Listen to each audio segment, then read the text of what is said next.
咧依家咧華發咧64棟又新推出咗呢個新貨，咁佢嘅戶型嘅面積咧係唔同嘅，同之前咧係唔同嘅，因為之前賣嘅呢個積數咧係87方、105同埋102呢三個戶型，咁依家賣緊嘅戶型咧就有87方同埋105方，加埋呢個138方嘅一個4+1房。係。咁成個138方咧，佢可以期當時最貴嘅價錢咧係賣到總價係260萬，我都買過幾套嘅。係嘅。但係真係好肉赤。可以睇到成個華發咧，佢嘅園景係做得好靚嘅啫。依家佢從呢個空中花園呢度入嚟咧，呢個背景牆呢度其實都係好靚嘅。咁佢再行過嚟呢兩邊咧，仲有2棵呢個迎客松啦。咁佢每一期佢嘅2期咧同埋3期都係有呢個迎客松。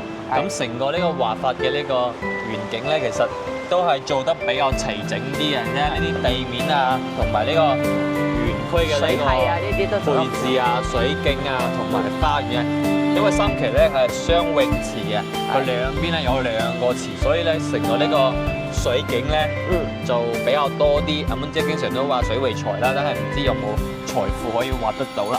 咁我哋依家嚟到呢個戶型咧，佢係南北通透嘅，雙露嘅，成個華發咧，淨係呢個戶型佢先可以做到雙露台嘅。咁成個係啦，我通嗰個客廳同埋餐廳嘅呢個開間其實係好大嘅。咁其實我哋可以見到呢個位咧，你睇下，如果高規啲你望呢個成個呢個泳池啊，同埋小區嘅呢個園景，其實係好靚嘅。係。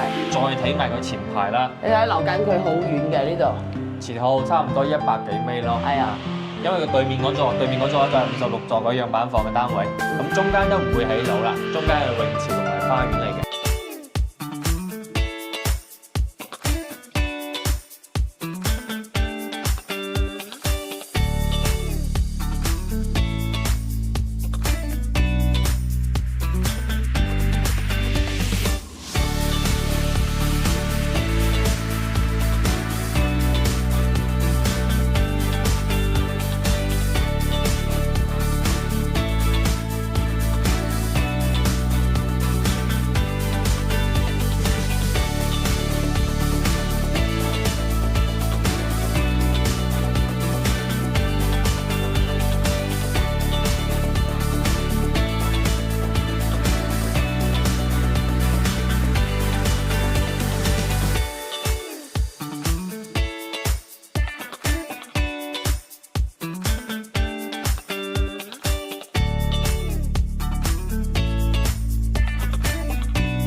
大家好，阿 Moon 啊 Hello， 大家好，我係 Michael。係 Michael，今日我哋又嚟到呢個華發自在城啦。冇錯，上一期咧我哋拍咗咧一套優質筍盤，就係望呢個成個呢條馬路嘅呢個景係可以2期嘅。咁咧依家咧華發咧64棟又新推出咗呢個新貨，咁佢嘅戶型嘅面積咧係唔同嘅，同之前咧係唔同嘅，因為之前賣嘅呢個積數咧係87方、105同埋102呢三個戶型，咁依家賣緊嘅戶型咧就有87方同埋105方，加埋呢個138方嘅一個4+1房。係。咁成個138方咧，佢可以2期當時最貴嘅價錢咧係賣到總價係260萬，我都買過幾套嘅。係嘅。但係真係好肉赤啊！咁依家嘅價錢咧，其實真係好平，差唔多係1倍左右嘅一個價單啦。咁其實依家買咧真係對唔對得住嗰個業主啊？咁唔講咁多，我都係受害者之一。但係呢個市場嘅波動咧，跟隨呢個市場嘅環境咧，就冇咩辦法啦，係都希望佢哋咧可以生意上咧可以賺到更多嘅錢咯。咁今日咧嚟到呢個華發自在城咧，就更新下呢個64棟依家佢賣嘅呢個位置啦，睇下靚唔靚，然後咧佢有咩景觀。係咁一齊入嚟睇下。佢都做咗日文樓嘅，我哋陣間先上去睇係啦啦。依家先同大家講下呢個沙盤嘅一個分佈係點樣先。冇錯啦，上一期咧。上個星期啊，咁華發咧係賣咗差唔多，上個星期啊，賣咗差唔多50幾套嘅一個星期喎，一個星期係人哋差唔多1個月或者係幾個月嘅一個出貨量。最好嘅盤咧，星河單睇一個月亦都係我哋其實喺呢個位咧就可以睇到成個華發嘅呢個地圖模型啊。係嘅。咁我哋依家咧企緊嘅位置咧就係喺呢條龍山5路同埋呢條龍海1路嘅呢個交匯處啦。咁自在城花園咧就係我哋依家樓盤嘅呢個所在位置。咁成個華發咧，大家可以睇到成個沙盤啊係超級大嘅。但係咧佢依家咧仲未起晒啊。咁佢起好咗咧就係佢嘅1期同埋2期係已經係收樓入住咗嘅。係嘅。咁佢依家再售咧就係佢嘅3期。咁斜對面呢度咧仲有一個大嘅地塊，呢度都寫住項目建設用地。咁呢度就係佢嘅第4期嘅呢個項目啦，咁中間咧係有8萬平方嘅呢個商業廣場嘅。咁我哋香港嘅呢個粉絲朋友其實過嚟咧一定都係從呢個沙田站如果係坐地鐵從呢個福田過關啦、羅湖過關啦或者蓮塘過關啦，可以坐到沙田站，再從呢度坐呢個 M137咧，直接嚟到呢個華發自在城嘅呢個大門口就可以落到我哋嘅小區入邊啦。咁都可以乘坐呢個西湖出行啦、創想巴士啦、京橋巴士等等，可以去到呢個大亞灣嘅 O2 高速出口，或者係呢個龍海2路嘅呢個萬達廣場嗰個中翠花城灣站落車之後咧，再從呢度搭的士或者係乘坐呢個公交車嚟到我哋華發自在城嘅呢個樓盤。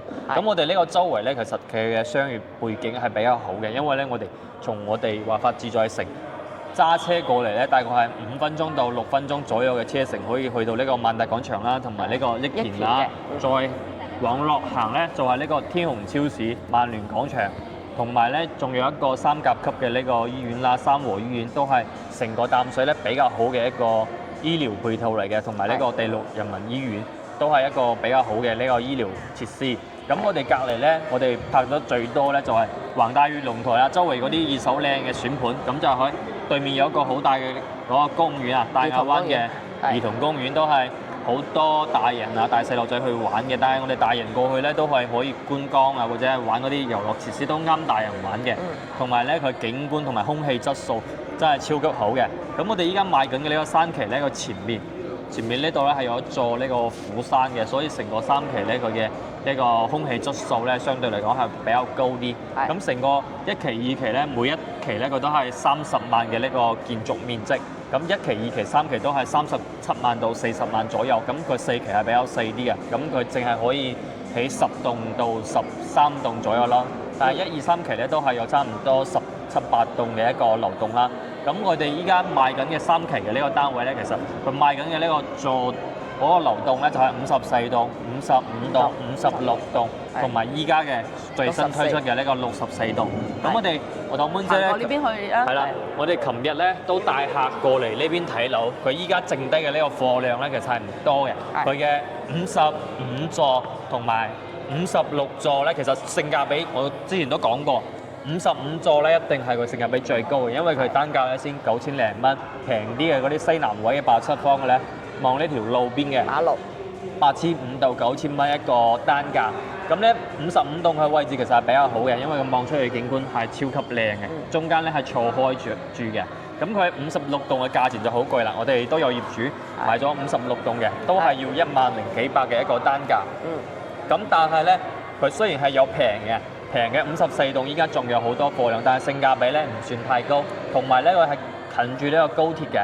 咁我哋之前都去到呢個2期嘅呢個28棟，睇過呢個樣板房，其實實際嘅呢個噪音影響其實唔算太大，就係周圍嘅呢個馬路嘅噪音會比較大。但係依家收咗路，依家真係收好咗之後咧，成個呢個就算係泥土車喺呢度行咧，佢嘅呢個噪音影響都唔算太大，因為呢條都好路咧順滑。係呢條龍山5路咧，其實係行嘅小車會比較多，同埋上下班高峰期嗰時車先會比較多。大貨車咧一般都唔會呢度穿行嘅。係。咁我哋3期咧，其實門口呢度仲有一個公交車站，可以直接呢度坐呢個 M137咧，直接從呢條龍海一路咧，直接去到呢個沙田站咧，大概係我哋都有實測過嘅。坐公交車12分鐘到17-8分鐘左右嘅一個車程，票價2蚊，超過60歲咧有老人卡唔使錢啊。咁佢依家賣緊嘅呢個64棟，咁重頭戲來啦。咁佢依家賣緊嘅呢個64棟嘅呢個戶型嘅分佈咧，就係個前面突出嚟嘅呢兩套咧，就係105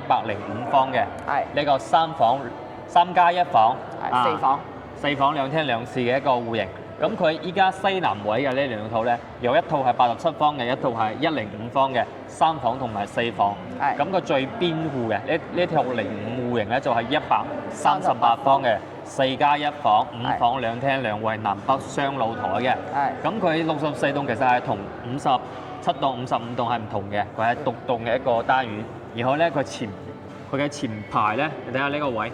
前排呢個位咧，佢係可以望到成個小區嘅呢個花園啊，同埋出邊嘅呢個外景，嗰個虎山嘅景觀。錯開嘅啱好個位置。咁佢138方仲可以好似56棟咁樣望出去嘅背面啊，嗰北向陽台同埋北向嘅呢個客房啦，可以望到呢個泳池啦。咁佢係雙泳池嘅，中間仲有一個呢個池嘅，睇下佢知唔知㗎你？係，我知。真係好靚嘅，其實佢如果喺前邊嘅右手邊呢一排嘅位咧，其實佢嘅景觀咧係最靚嘅，咁64棟咧都有樣板房，嗰個138方嘅都可以提。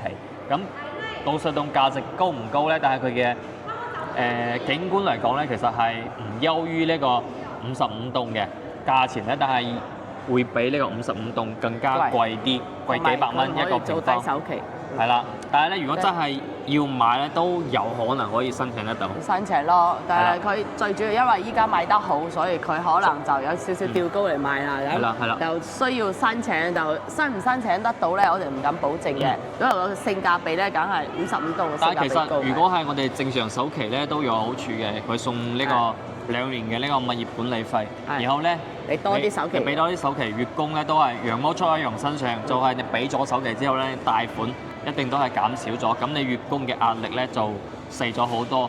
就算個正常首期15%啦，咁其實都係如果80零方嘅都係10萬蚊到嘅一個，唔到10萬蚊或者10萬蚊上落幾萬蚊嘅一個首期啦。咁上會嘅條件其實都係唔算太高嘅。咁依家咧就事不宜遲，同妹姐帶大家去睇下佢依家賣嘅呢個實體樓嘅樓棟同埋下邊嘅呢個花園景觀係點樣嘅。好，咁我同妹姐就嚟到呢個3期嘅呢個園景啦。咁咧可以睇到成個華發咧，佢嘅園景係做得好靚嘅。睇依家佢從呢個空中花園呢度入嚟咧，呢個背景牆呢度其實都係好靚嘅。咁佢再行過嚟呢兩邊咧，仲有2棵呢個迎客松啦。咁佢每一期佢嘅2期咧同埋3期都係有呢個迎客松。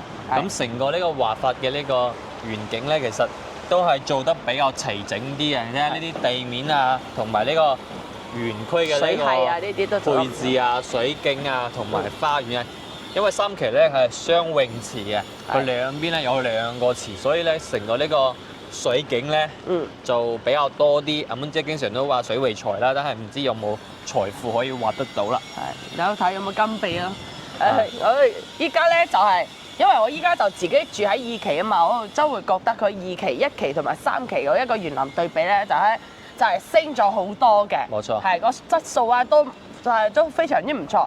但係依家我哋由於要去新嘅64棟咧，所以我哋都要安全啲，係戴翻個安全帽啦。咁我哋今日都係第一次上去64棟嘅，都啱先冇提前去睇嘅。我哋之前咧睇嘅呢個樣板房咧就係56棟，就係我哋依家身後嘅呢一座啊，就係56座。咁依家佢新推出嘅呢個64座咧，就係我哋依家呢個位呢一邊。咁我哋要從中間嗰個泳池嗰度再穿翻過去，再入去到64棟，帶大家睇下呢個實體嘅呢個單位。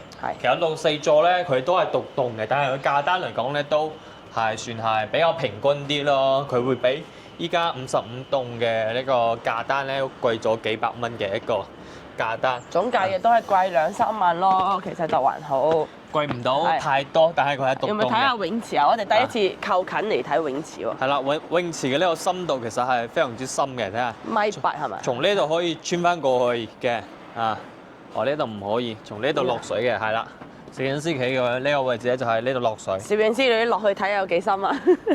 差唔多有1.8米，呢度係國標泳池咁樣。係嗰邊仲有一個兒童池細啲嘅，冇錯1米嘅係啊。咁我哋上去睇樓先啦，係，我哋都係第一次行翻佢呢入面嘅園林過嚟嚇。係啦。從呢邊過，佢138方咧，當時其實都係賣得比較好嘅，因為成個社區咧，佢冇咩流動咧賣呢個138方嘅積，所以佢成個華發都係87啊、105啊、102啊，都係呢三個戶型絕大多數啊。138方嘅淨係有幾十套，咁佢依家咧賣嘅3期咧都係淨係依家在售緊嘅，就係得一條64腳棟，係啊64棟嘅一條台。大概係有32套啊，32套先有呢個138方嘅呢個4+1房嘅積啊。係嘅。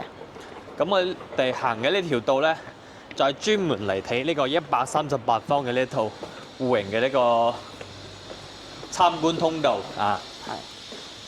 係。咁成個華發咧都係安全措施啊。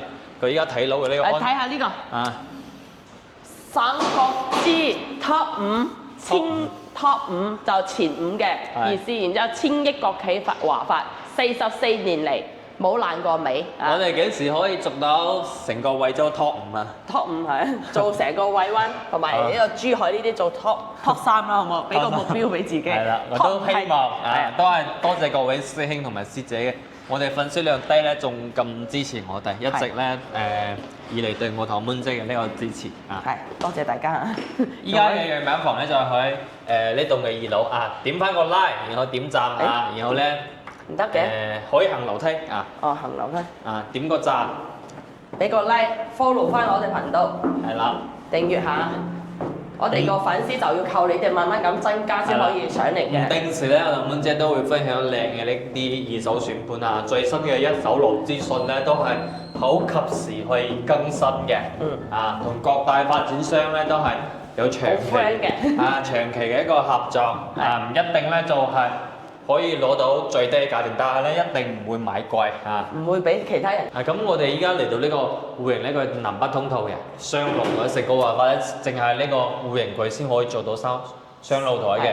咁成個係啦，嗰個客廳同埋餐廳嘅呢個開間其實係好大嘅。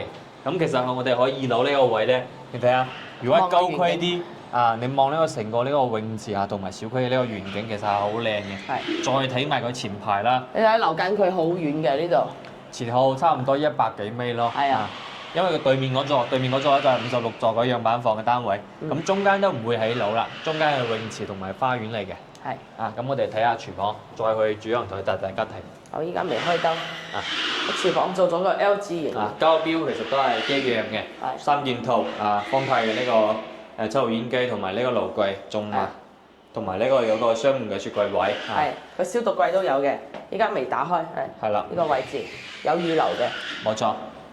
咁佢主陽台呢度咧，依家就望唔到太多嘢，因為出邊喺度施工緊。咁其實我哋呢個位7米7幾要俾大家睇下。我呢個位睇，其實都睇得到，睇得清楚啦。所以我們可能要看一下。咁先可以行過嚟咁樣先先啊！我呢個位咧其實可以睇得到嘅。嚟啊！謝謝。睇得到。7米7幾個露台要俾大家睇下呢邊。咁佢中間呢度咧，都係做佢小區嘅呢個園景嘅。係。但係咧，佢要到明年4月份先交樓。咁工期咧就算係比較快。華發咧，因為佢銷售情況快咧，佢嘅呢個建築嘅呢個進度就快。係。咁我哋依家138方咧，佢前排咧係有一啲啲遮擋。啊，呢個位右手邊呢個位係有一啲啲遮擋，但係遮擋性唔大。啊，同埋呢個138平方咧，佢都係東南朝向嘅一個景觀。係啊，咁呢個戶型咧其實好靚嘅。你佢可以南北通透咧，或者你中意橫廳嘅人咧，呢個位置係可以打嘅。係呢個位置可以打咗，你就等於少一間房，你可以做翻橫廳，又可以南北通透。係。咁其實呢個廳咧都 OK 到，但係如果係你玩音響嗰啲啊，其實就可以做更加大啲。啊。佢公區嘅洗手間其實都係標準啦，因為我哋去到138方1500尺嘅呢個豪宅，真係個實際使用面積都超過1500尺㗎啦。因為佢嘅呢個仲有一間房係全整送嘅，呢度就係佢交樓標準，房間每一間房咧都係1.8米、2米嘅床都係冇問題。係，你如果想推出去，你都可以推埋出去。佢依家交標就係咁樣嘅，有個落地窗喺度。依家咧就吉屋嚟嘅，呢套咧佢仲未擺呢個所有嘅呢個家私同埋家電，但係咧成間房嘅交標咧都係做得 OK 啊，同埋唔可以打嘅呢度。係唔可以打。咁再睇下呢個洗手間。咁其實我哋仲有一間嗰個房間仲未睇嘅，依家係睇到係第3間房。其實有係正式嘅咧係五房單位嚟嘅。係嘅。一入門咧係有間房嘅，咁你最後再睇埋呢個送嘅呢個陽光房。又係送咗嘅。送咗一半嘅積嘅。係。加埋呢度，你都係到時佢會打埋，然之後呢度開始入門，從呢度，咁呢間房就好大㗎啦。到時呢度玻璃佢都會幫你封好晒嘅。係。玻璃封好咗咧，呢間房其實係超級大嘅，差唔多有18個平方到29方。咁前後都係睇景嘅，但係依家咧就望個華發嘅前排咧就望嗰啲黃泥地呢個小區花園仲未做好，所以咧佢依家景觀仲唔算太靚，但係實際咧呢個64棟咧個望出去景觀其實係好靚嘅。係。因為佢華發嘅呢個樓棟佢係圍合式嘅，佢全部都係錯開嘅。咁大家覺得呢一棟嘅呢個有冇價值啊？報下價啦，報下價先知道有冇價值啊，係嘛？138方佢就係得一條腳有嘅，咁呢一座咧佢最多就係105方有3條腳，所以佢呢一條腳咧138方。咁我哋就鋪翻呢個64棟嘅18樓單位俾大家。咁我係計咗2套嘅，一套咧係18樓嘅，一套係鳳凰層單位就32樓嘅。咁佢依家嘅總價咧都係145萬。如果係18樓嘅就145萬045蚊，單價咧就10437蚊。然後咧首期咧22萬，貸款就123萬，月供先5122萬首期，月供5100。咁如果係32樓嘅咧就係首期都係22萬幾，然後咧月供多咗100蚊啫，5270蚊。貸款咧多咗2萬蚊，其實係差唔多嘅。咁其實依家在售嘅64座咧。因為佢其他樓座咧都賣晒嗰啲87方或者105嘅，剩低嘅貨量唔多。咁我哋都講下呢個85方嘅呢個質素性價比高啲嘅，總價咧就82萬4000幾，然後單價9648，貸款咧就70萬，首期12萬蚊，月供唔到3000蚊，2951嘅呢個月供係啦。咁都係有記咗其他樓層，咁我哋鋪咧都全部都鋪翻18樓嘅，但樓層可以揀嘅18樓咧都係算係比較貴，中間樓層比較貴啲嘅啦，咁大家如果係想性價比高啲、低層啲嘅，單價咧就更加平啲啦。咁仲有一個103方嘅，佢係同嗰105嘅質素係一樣嘅，總價咧就係101萬9700嘅單價。9736嘅單價，然後咧首期16萬蚊，16萬0742，然後貸款咧就85萬，月供就3500幾。咁其實同呢個56棟嘅價單係差唔多，但係如果係對比55棟咧，佢會貴多200-300蚊嘅一個單價。但係呢棟咧就交樓嘅日期咧會比較遲啲。如果係大家有得揀咧，都係優先揀呢個55座或者係56座有中意嘅咧，都可以優先揀56座。雖然佢係貴啲，但係佢早啲交樓，同埋佢嘅花園係全部睇得到，同埋咧佢嘅呢個泳池係已經係全部做好晒。但係如果冇咧，呢度都可以次選可以備選做呢棟樓都 OK。但係華發嘅呢個交樓咧都係冇咩特別大嘅問題。但係咧都如果係真係擔心嘅，都可以揀嗰啲早交樓嘅或者係穩健嘅樓盤嘅項目都可以我同滿姐都係全力支持大家嘅。咁我哋又送翻咩俾各位觀眾咧？咁其實我哋送嘅嘢咧，一定都係親民嘅，同埋大家可以實際使用得到嘅。咁我哋送翻一台大嘅呢個85吋嘅大電視俾大家，再送埋咧每間房間咧送埋一台冷氣。咁大家有需要咧，如果係有需要改建嗰啲陽台同埋風玻璃都可以揾埋我哋滿姐，都係一個最平嘅一個價錢，或者可以回贈嗰度現金嗰度可以揀你可以揀嘅，可以唔送空調或者係做翻其他嘅家私或者係封埋玻璃，有其他嘅要求咧，我哋同滿姐都可以滿足大家。係冇錯，咁好啦，呢一期咧就同阿 Michael 分享到呢度。華發自在城咧係個唔錯嘅樓盤嚟嘅，國企嘅一個開發商啦。咁最主要佢依家期樓可能就大家會有啲爭議，但係其實都唔使擔心啊！我就住喺二期，我日日幫大家過嚟夾住都冇問題嘅。咁我哋最好咧都會放下呢個87方同埋105方同埋呢個138方嘅呢個運鏡，帶大家睇下呢個佢依家在售嘅呢3個戶型嘅呢個情正式，睇下呢個戶型嘅呢個實用性。好，咁好啦，呢一期就同阿 Michael 分享到呢度啦。如果大家有中意嘅話，可以點個讚下，俾個 like 先啦。WhatsApp 我哋，然之後想要了解更多嘅一啲資訊咧，可以 WhatsApp 我哋。有上面有我哋二維碼，reach 出呢啲。咁有睇啱嘅話，要去邊度睇樓，我哋直接都去關口接你哋。係啦。咁好啦，下期再見啦，得閒飲茶，拜拜。